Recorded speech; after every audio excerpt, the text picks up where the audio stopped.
Қазір беркін жасап үйренеміз. Ол үшін фонымызды таңдаймыз.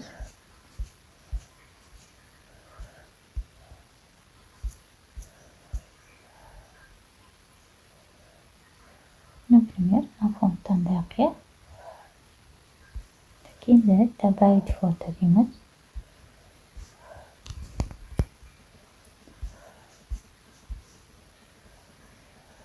Қызды таңдайық. Например,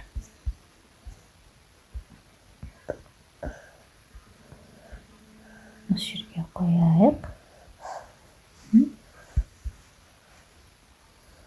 Көрініп жатыр.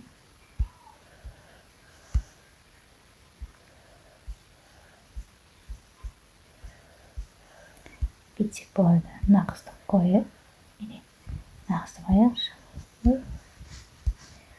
Мынаны қояйық. Границасын таңдасақ болады. Бұл қыздың граница таңдаған кезде үстіне аппақ болып тұрады. Қыз яркий болып, четкий болып көрініп тұрады. Қызды таңдаймыз. Мына жерге бізге атын жазатын жер қою керек. Например, так.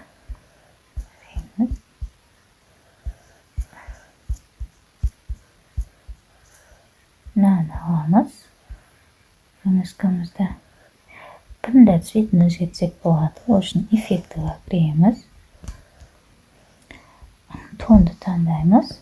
Цветін өзіміз қалағанша өзгертеміз. Например, мен мынандай роза болғым келіп тұр. Әдемі болды. Енді біз галочканы басамыз. Кейін инструмент деген көріп тұрсыз ба, соған кіреміз. По форме дегенді таңдаймыз. Домалақты таңдаймыз, кругляшокты. Кейін кесіп аламыз домалақ қылып. Галочка. Все. Стикеріміз дайын. Биркамыз дайын. Ол стикерға сохраняться етіледі, еще галереяға сохраняться етіледі. Кейін сіз барасыз да. Для бирок деген өзі шаблоны бар, готовы. Соған стикерден қойсаңыз болады. Ол үшін мои стикерға кіресіз да, мои стикер таңдайсыз. Вырезанный. Көрдіңіз бе? Вырезанный тұр. Сөйтіп қойып шығасыз.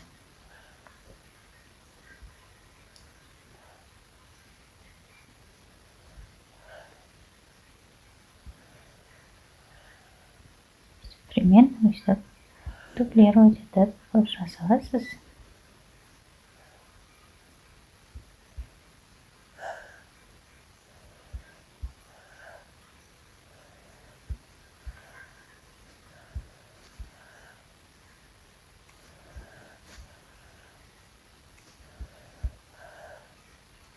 Сөйтіп қойып шығамыз. Дайын болып біздікі.